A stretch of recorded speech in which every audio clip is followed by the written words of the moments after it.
जब तिरंगा स्वीकार हुआ तो तब आरएसएस ने इसका विरोध किया, सावरकर ने भी विरोध किया। आरएसएस ने अपने मुख्यालय पे बहुत दिनों तक तिरंगा फहराया नहीं। इन्होंने कहा कि हमें ये तिरंगा झंडा स्वीकार नहीं है, 3 रंग अशुभ होते हैं, हमारा झंडा भगवा होना चाहिए, केसरिया रंग का होना चाहिए। और सावरकर ने साफ कह दिया था कि मैं इस झंडे के नीचे आने को तैयार नहीं। ठीक है, आरएसएस ने 2002 तक अपने मुख्यालय पर झंडा नहीं फहराया।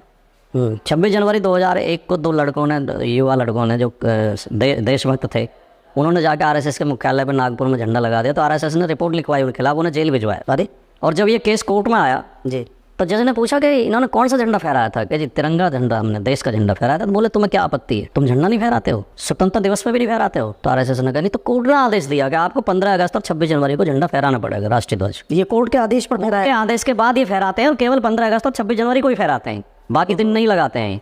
और इनके किसी कार्यक्रम में राष्ट्रीय ध्वज नहीं मिलेगा, इनका वही मिलता है, केसरियाई। अच्छा, এরপরেও আরএসএসের চালা চাম্পাগুলো আমাদেরকে জিজ্ঞেস করে দেশভক্তির প্রমাণ দাও, আমাদের কাছে দেশভক্তি সার্টিফিকেট চাই। আমি এই আরএসএসের চালা চাম্পাগুলোকে বলতে চাই যে ইতিহাস পড়ে দেখ, দেশ স্বাধীনে মুসলিমদের কতটা হাত আছে। কিন্তু তোরা পড়বি কেন? পড়া থেকে তো তোরা অনেক দূরে থাকিস। কারণ যদি শিক্ষা প্রশ্নের জন্মে দেয়, আত্মীয়দের শিক্ষা চায় না, তোরা গোবর আর মুদ খেতে ব্যস্ত।